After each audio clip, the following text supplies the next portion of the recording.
아멘. 어, 축구 저도 괜찮아요.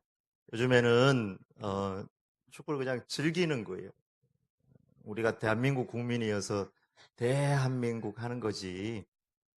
또 우리나라 사람들 중에는 외국의 유명한 팀들 그 우리 팀이야 하면서 응원하는 사람, 그냥 즐기는 사람들도 있어요.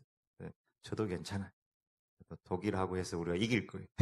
그런 희망을 가지고 아, 언제나 희망은 긍정적으로.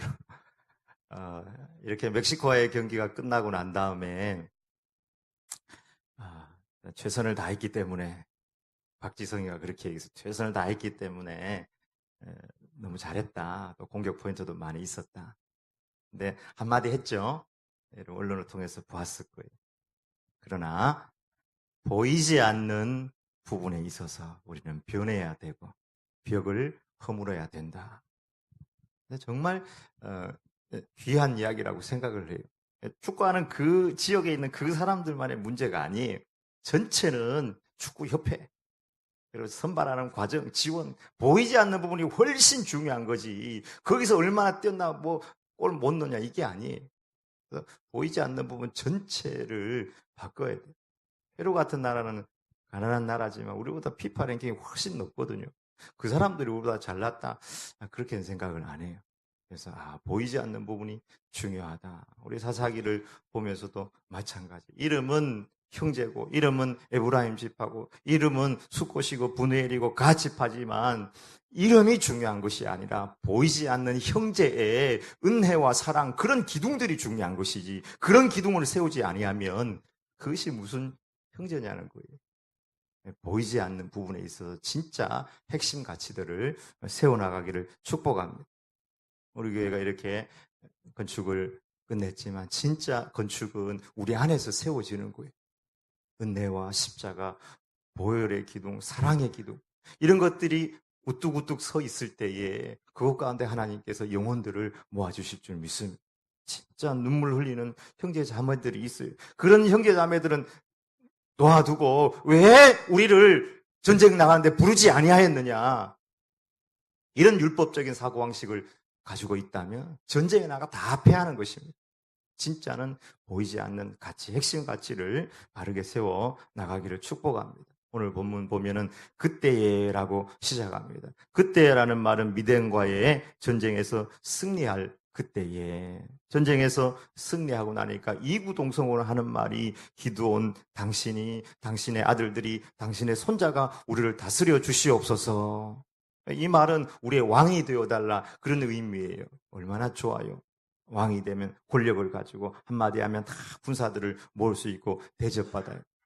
그러면은 기도원이 좀 생각해 봐야 될 거 아니에요. 자, 그러면은 나에게 시간을 좀 주십시오. 우리가 좀 점잖은 사람, 좀 분별력이 있는 사람이면 항상 좀 시간을 주십시오, 이렇게 이야기하는데, 오늘 본문을 보면 기도원은 그 자리에서 아주 단호하게 내가 당신들을 다스리지 아니하고 나의 아들들도 당신들을 다스리지 아니하고 오직 하나님께서 당신들을 다스릴 것입니다 라고 그렇게 말씀하였습니다. 사사기를 계속 보고 있지만 사사기 가장 마지막에 가면 사사기 전체를 규정하는 그런 성경 구절이 나오는데 이렇게 나옵니다. 그때 이스라엘에 왕이 없으므로 사람들이 각각 자기의 소견에 옳은 대로 행하니라. 그러니까 사사시대의 전체의 동향들을 단 한 구절로 표현하는 거예요. 왕이 없으므로 자기들 마음대로 행했다. 왕이 없긴 왜 없어요? 오늘 성경에 보니까 기도원이 그 정답을 얘기했네요. 하나님께서 여러분의 왕입니다. 하나님께서 직접 여러분을 다스릴 것입니다. 근데 사람들은 왜 기도원에게 왕이 되라고 했을까요? 너무 간단해요. 미디안으로부터 자기들을 보호해 주었으니까, 경제적으로 자기들을 뒷받침해 주고 자기들을 지켜주니까 왕이 계속되어서 우리의 필요와 요구들을 채워 주시옵소서, 이렇게 하는 것입니다. 당신의 아들들도 마찬가지. 우리를 지켜주고 우리의 필요를 채워주는 왕이 되고 당신의 손자들도 우리의 필요를 채워주는 왕이 되어 주십시오. 이 말은 우리의 필요를 채워주지 않으면 왕 아니다는 거예요. 갈아치울 수도 있다. 지금은 당신이 우리의 필요를 채워줘서 우리를 다스릴 수 있지만 만약에 그런 필요들을 채워줄 수 없다면 갈아치울 수 있다는 말이 아주 개연적으로 포함이 되어 있는 것입니다. 지금 세상도 그런 왕들을 뽑으려고 또 원하고 있지 않습니까? 전 세계 나라가 몇 개가 되느냐 찾아보니까 아주 여러 가지예요. 뭐 200, 유엔에 가입된 곳이 뭐 197개국, 그 외에 뭐 작은 나라 하면 230개국, 나라 형태를 띠고 있는 나라, 뭐 예를 들어서 홍콩은 반환됐지만 홍콩이나 뭐 작은 나라들이 있어요. 그런 것까지 다 치면 200약 40여 개가 된다. 여튼 220, 30개가 되는 나라들이 다 있는데 그 나라들도 다 마찬가지로 왕이나 대통령이나 총리를 뽑아서 자기들의 필요를 채우려고 하는 정치 시스템을 가지고 있습니다. 민주주의라는 것은 그 백성이 왕을 뽑아가지고 그 백성의 요구와 문제를 해결해주는 제도입니다. 만약에 그 필요를 채워주지 못하면 이렇게 나가야 돼요. 신약 성경에서도 보면 사람들이 예수님을 임금 삼으려고 했다. 그렇게 되어 있습니다. 언제입니까? 오병이어를 기적을 일으키고 나니까 사람들이 예수님 찾아가지고 예수님 우리에게 임금 삼자. 예수님이 먹을 것을 주고 예수님이 병 고쳐주고 능력을 행하고 막 귀한 말씀 주고 하니까 자기들의 필요를 채워주거든요. 그러니까 예수님 우리의 왕이 되어 주십시오. 이렇게 한 것입니다. 주님은 억지로 자기를 임금 삼으려는 줄 알고 다시 혼자 산으로 떠나가셨다라고 요한복음에 기록하고 있습니다. 사람들은 언제나 이런 식이에요. 자신의 유익을 채워주는 임금을 요구합니다. 그러나 자신의 필요를 채워주지 못한다면 예수님을 향하여도 십자가에 못 박으라 하면서 금방 돌변하는 것이 세상의 정서예요. 여러분, 민주주의가 위대합니까? 우리는 민주주의가 굉장히 위대하다고 생각하는데 진짜로 여러분 민주주의가 위대합니까? 얼마나 많은 사람들이 민중이 주인되는 이 사회, 이 이름 하에서 죄를 짓고 게으르고 방만하고 살인하고 음란하고 자기의 욕심을 채우고 이기적이고 사기치면서 살아가고 있습니다. 이런 민주주의라고 해서 다 위대한 것이 아니에요. 아무리 민주주의라고 해도 인간의 죄의 문제는 해결할 수 없고 인간의 모든 문제를 다 채워줄 수는 없는 것입니다. 동성애를 막 지지하고 찬성하고 낙태죄도 없애버리자. 간통죄는 이미 없어졌다. 역시 이런 과정들을 보면 민주의 그 인간의 주체가 죄인이라는 사실을, 죄적인 욕망을 가지고 있다는 사실을 우리는 잘 망각해버리는 거예요. 사회주의도 마찬가지고 민주주의도 마찬가지입니다. 그런 의미에서 보면은 성경이 말하는 정치제도는 결코 사회주의나 민주주의가 아닙니다. 성경이 보여주는 정치 체제는 철저히 하나님 중심, 신본주의를 말씀하고 있는 것입니다. 내가 너희를 다스리지 아니하고 하나님께서 너희를 다스리시리라. 아멘. 그렇다면 여러분 하나님께서 우리를 다스린다는 말이 무엇입니까? 기드온이라는 사람을 통해서 하나님께서 다스리면 안 됩니까? 기드온이 하나님의 음성 듣고 그 백성들을 지도하고 인도하면 안 되겠습니까, 여러분? 하나님께서 우리를 다스린다는 말이 무슨 말입니까? 하나님께서 여러분을 다스릴 것입니다. 이렇게만 이해하고 이 성경을 보면 약간 수박 겉핥기식으로 보는 거예요. 그래서 제가 이 말씀을 하나님 앞에 이제 읽고 묵상하면서 하나님께서 우리를 다스리시는 것이 우리에게 있어서 어떤 의미입니까? 하나님께서 너희를 다스린다고 기도원이 그렇게 말했는데 사람들이 기드온에게 우리 왕이 되어 주십시오. 말로 이렇게 왕이 되어 주십시오 했는데 이 왕은 그 백성에게 있어서는 자기들 배부르고 등 따시게 하는 왕을 의미하는 것입니다. 그러나 하나님이 우리의 왕이 된다고 하는 것은 우리 삶에 있어서 그분의 뜻이 우리에게 주어질 때 우리가 순종하는 것을 의미합니다. 하나님께서 여러분을 다스릴 것입니다. 이것은 우리에게 있어서 무엇이냐? 하나님이 우리의 왕이 된다는 것은 철저히 순종을 의미하는 것입니다. 모세야 홍해로 가라. 하나님 우리 죽이려고 그럽니까? 이 백성들 다 죽이려고 그럽니까?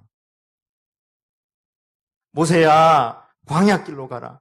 하나님 광야에 먹을 것이 없는데 우리 굶겨 죽이려고 그럽니까? 모세야 광야길로 통해서 가나안 땅으로 가라. 거기는 수많은 적들이 있고 먹을 것이 없는데 전쟁에서 우리를 다 죽이려고 합니까? 만약에 세상에 이렇게 인도하는 왕이 있다면은 금방 탄핵당할 거예요. 근데 모세는 순종한 것입니다. 하나님이 우리에게 왕이 된다는 의미의 1번은 순종입니다. 그런 의미에서 보면 순종이 없는 삶이 바로 인본주의고 세속주의고 그것이 배교하는 삶이 되는 것입니다. 하나님께서 아브라함을 불렀어요. 아브라함아, 아브라함아, 네 아들 독자 이삭 있지? 하나님이 더 잘 알아요. 예, 그 아들 데려가서 나에게 바쳐. 네, 아브라함이 100가지, 10,000가지 이유를 붙여서 안 드릴 수 있어요. 100살에 나한테 하나님이 약속해 준 아들 아닙니까? 어떻게 하나님이 인간을 제물로 바치라고 합니까? 그것도 아버지한테 직접 바치라고 합니까? 이 귀신이 하는 이야기지 하나님이 하는 이야기는 아니거든. 당신 귀신이지. 어이, 귀신아 물러가라. 이렇게 하고 떨쳐버릴 수도 있을 텐데 하나님의 음성인 걸 알거든요. 왜냐하면 이미 그 성경 앞쪽을 보면 아브라함과 하나님은 친밀한 관계에 있었어요. 그래서 그 음성이 들려왔을 때 하나님의 음성임을 알았습니다. 너무 어려운 요구를 한 거예요. 그럼에도 불구하고 두말하지 않고 모리아산으로 가서 칼을 뽑았는데 그 칼은 순종의 칼이에요. 순종의 칼을 내리꽂는 그 순간에 천사가 그 칼을 붙잡았던 것입니다. 아브라함에게 있어서 왕은 하나님이 왕이셨습니다. 아브라함에게 있어서 하나님이 왕이라는 의미는 순종이었습니다. 순종하는 만큼 하나님이 우리의 삶의 왕이라는 사실입니다. 이삭도 순종하였습니다. 아버지께 순종하고 하나님께 순종하고 모세도 순종하였고 여러분 예수님의 다른 이름도 순종입니다. 마리아 요셉에게도 그렇게 순종하고 예수님에게서 우리가 발견할 수 있는 하나님의 통치하심, 예수님에게 하나님이 통치가 임했다. 무엇입니까? 순종이에요. 성경이 그렇게 이야기합니다. 그는 근본 하나님과 본체시나 하나님과 동등됨을 취할 것으로 여기지 아니하시고 사람과 같이 되었고 사람의 모양으로 나타나시고 죽기까지 복종하셨으니 곧 십자가에 죽으심이라. 죽기까지 복종하셨으니 십자가의 예수님은 하나님께서 다스리시는 그 예수님은 순종의 모델입니다. 하나님이 우리의 왕이라면 내 삶에 정말 순종이 있는가 하는 것을 돌아보아야 될 것입니다. 하나님 나라의 백성은 순종으로 하나님을 따라가는 것입니다. 사람들이 요구하는 왕, 그 왕의 실제로는 그 왕의 주인은 욕망의 왕입니다. 욕심의 왕, 욕망의 왕. 너는 내 욕심을 채워주고 내 욕망을 채워달라는 욕심의 왕, 욕망의 왕. 이 욕심의 왕, 욕망의 왕을 따라가면 사망이에요. 성경이 그렇게 말씀하고 있습니다. 욕심이 잉태한 즉 죄를 낳고 죄가 장성한 즉 사망을 낳느니라. 내 욕심대로 내 욕망대로 모든 것을 채우고 살면 내가 행복할 것 같지만 성경은 결국에는 죽을 수밖에 없다. 그렇게 말씀하고 있습니다. 그것이 바알이고 그것이 아세라이고 그것이 몰렉이고 그것이 아스다롯이 되는 것입니다.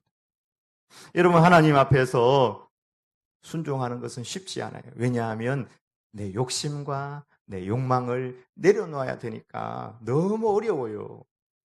너무 어려워요. 예수님도 너무 어려웠어요. 기도를 하는데 막 부르르 떨면서 기도하시는 거예요. 할 수만 있다면 이 잔이 나에게서 지나가게 해주십시오. 웬만해서는 예수님이 그런 기도 안 하시는데 내 안에 있는 이 삶에 대한 집착과 내 욕심이 너무 큰 거예요. 그러나 내 뜻대로 마시고 아버지 뜻대로 행하여 주시옵소서. 순종할 때는 눈물도 고통도 따라요. 아브라함 한번 생각해 보세요. 칼은 뽑았는데 생떼 같은 자식이 누워있네. 반항하고 욕하는 자식이면 모르겠는데 너무 착한 자식이야. 그것도 100세에 얻은 자식이에요. 우리 은택이 나이쯤 된 것 같아. 생각만 해도 눈물이 날라고 그래. 그 심장을 향해 칼을 꽂아야 된다고 생각해.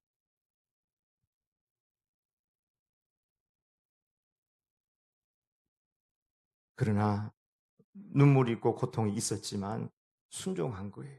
순종할 때 하나님의 뜻이 이루어졌습니다. 네가 네 독자 이삭을 나에게 아끼지 아니하였으니 네가 이제야 나를 경외하는 줄 아노라. 여기 독자라는 말을 쓰잖아요. 이게 신약에 나오면 독생자라는 말이 나요. 그래 많은 성서학자들은 하나님께서 이미 그때 작정하셨다는 거예요. 내가 너 하나밖에 없는 독자를 받고 나도 하나밖에 없는 예수 그리스도 내 아들을 너희를 위해 주겠노라. 하나님의 뜻은 잘 알 수가 없는 것입니다. 인천에 가면 유명한 교회의 목사님 있어요. 박보영 목사님이라. 여러분 이분 간증은 꼭 한번 들어보세요. 유튜브에. 미국에서 집회한 그 개인 간증들 보면 하나님의 뜻을 따르기 위해서 의사직분을 내려놓고 하나님의 뜻을 따르기 위해 자식을 버려요. 모든 것을 물질이고 뭐를 다 버리고 하나님의 뜻에 순종하러 가는 것을 보게 됩니다. 여러분 교회를 다녀도 내 욕망을 내려놓지 아니하면 하나님이 왕이 아니에요. 그 욕망의 왕이지. 어떻게 하나님께서 우리를 다스리는 거예요? 내 욕망이 나를 다스리는 거지. 수도원에 들어가면 가장 먼저 서울하는 것이 모든 수도원이 마찬가지입니다. 1번이 뭐냐면 순명입니다. 순종한다는 거예요. 하나님의 말씀에 순종하고 수도원에 있는 리더 말에 철저히 순종하는 거예요. 금식하십시오. 이렇게 이야기하거든요. 며칠간 해야 됩니까? 이게 없어. 그냥 금식이요. 하루 지나고 이틀 지나고 일주일이 지났는데도 와서 그만하라는 얘기를 안 하네. 열흘을 금식해. 이제 그만하십시오. 저기 가서 밭에 일하십시오. 지금 무슨 일을 하라는 거예요? 가서 그냥 풀 뽑았다가 밭 쓸었다가 하루 종일 일만 하네. 무슨 일을 얼마나 해야 되는지 순종 연습을 시킨다는 거예요. 이제는 그만하십시오. 전도하십시오. 나가서. 뭐 전도를 도대체 어떻게 하라니? 방법이 중요한 게 아니라 순종이라는 거예요. 프랑크 로바흐라는 사람이 내가 하나님의 음성에 얼마나 순종하는지 알고 싶어가지고 수첩을 적었다는 거예요. 내가 하고 싶고 내 생각을 적고 하나님 성령님의 음성을 적고 해봤는데 자기가 정말 불순종자라는 사실을 깨닫게 됐다는 거예요. 얼마만큼 자기는 하나님 앞에 순종했냐. 목이 눈물만큼 진짜 조금 순종하고 그 순종이 자기에게 의가 되어 있었던 거예요. 얼마나 나머지 것은 불순종하고 10,000가지 중에 한 가지 순종해놓고 이것이 나한테 의가 되어 있지 나머지는 불순종했던 것을 몰랐던 것입니다. 우리는 순종이 없어지고 얼마나 말만 많이 하는지 모르겠습니다. 순종은 지속적이어야 돼요. 계속되는 순종. 말의 순종이 아니라 행동의 순종. 하나님을 위하여 살아 내는 순종입니다. 기도하세요. 기도합시다. 5분 하고 이렇게 눈이 자동으로 떠져. 전도하세요. 예수님 믿으면 좋을 수도 있고 교회 한번 가볼래? 전도했어. 우리의 순종이 얼마나 진짜 하루살이 같은 순종을 하는지, 하나님께서 우리를 다스린다는 것은 우리에게 있어서 순종을 의미합니다. 다음 주부터 이제 맥주감사 주일 해서 팔찌를 또 하나 만들고 있어요. 이번에 예담 팔찌. 그 묵상을 해보니까 2년 전에, 3년 전에 시작을 했던 불평제로 팔찌 비슷한 건데 아직도 불평이 안 끊어졌어. 근데 왜 안 끊어졌나 생각해 보니까 결국 마음의 문제. 우리의 마음이 넓어지고 깊어지고 예수님을 닮지 않는 한에는 불평이나 분노나 남탓하던 것이 결코 끊어지지 않는다는 거예요. 그래서 이 팔찌 이름을 제가 정했어요. 예담 팔찌. 예수님의 마음을 담는 팔찌. 불평, 분노, 남탓, 제로 운동. 결국에는 3주, 하루 이틀 반짝하고 끝났더라고. 내 마음이 안 변했어. 내 마음이 예수님 마음처럼 변하지 않으면 결코 거기에 지속적인 순종, 깊이 있는 순종, 주님 닮은 순종이 안 되더라는 것입니다. 내 욕망을 내려놓고 하나님이 우리의 왕이 되게 하십시다. 기도 순종, 전도 순종, 사랑 순종으로 주님 따라가는 우리 모든 주의 제자 되길 주의 이름으로 축복합니다.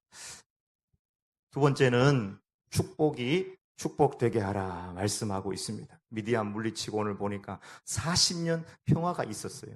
꿀 같은 시간, 꿈 같은 시간이 그들에게 온 거예요. 그동안 너무 미디안 통해서 늘 불안했고 모든 것을 빼앗겼어요. 근데 정말 행복한 시간, 하니문 같은 시간들이 오게 되었는데 이 기드온이 무엇을 했냐 하면은 이제 전리품들, 그 중에 금을 이렇게 모아서 에봇을 만들게 되었습니다. 이 에봇은 제사장, 대제사장이 입는 조끼예요. 속옷이 있고 겉옷이 있고 그 밖에 입는 이렇게 조끼예요.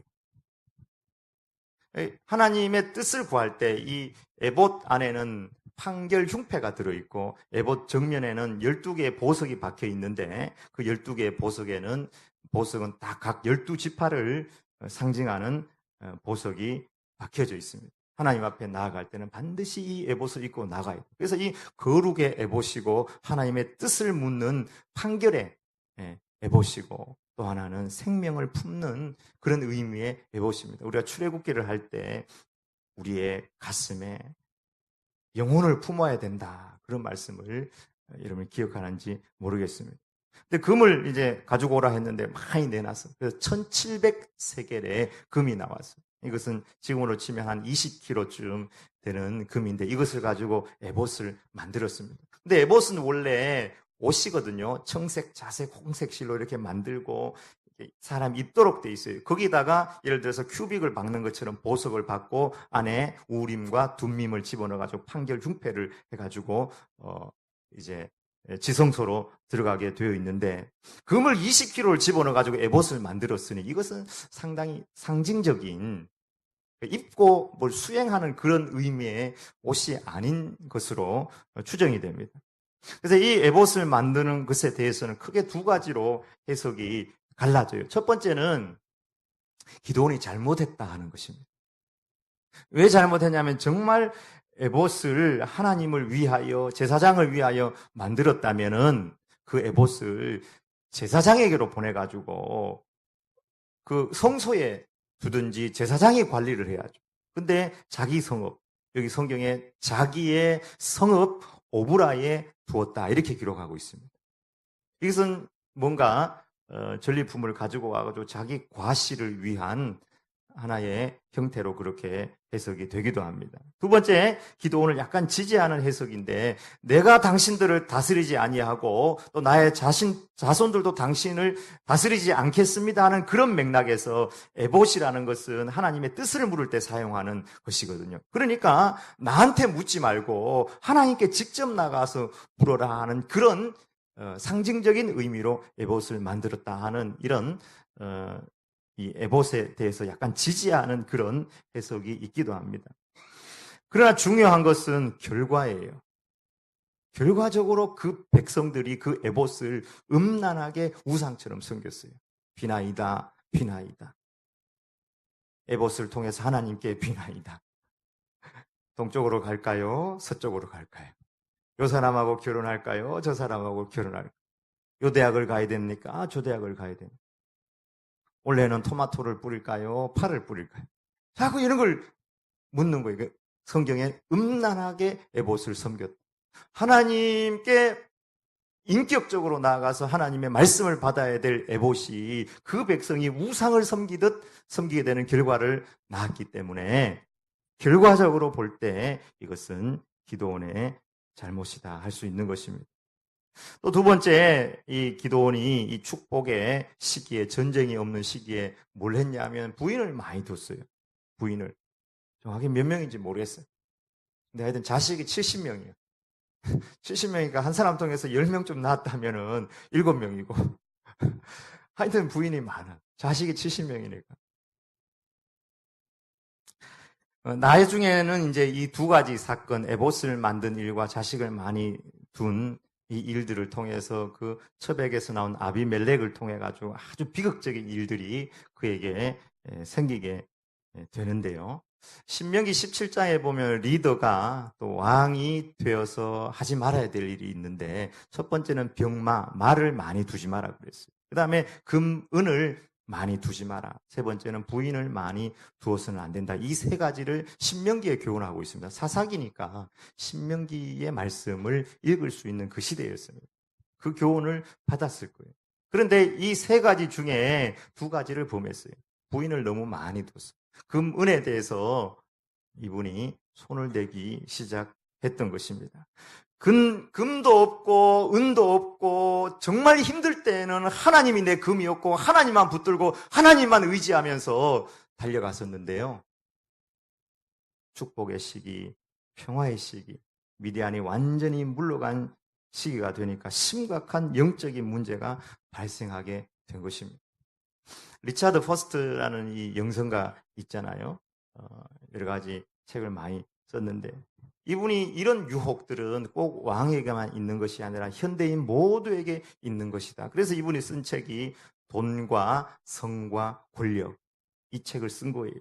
돈과 성과 권력이라는 책에서 이 돈과 성과 권력은 어느 누구도 빠져나갈 수 없는 유혹의 요소가 된다. 그래서 물질과 성적인 부분과 권력에 대해서 바른 생각, 하나님 앞에서의 바른 자세를 갖지 아니하면 그들이 가지고 있는 물질이나 성이나 권력이 진짜 축복이 되지 못한다 하는 것입니다.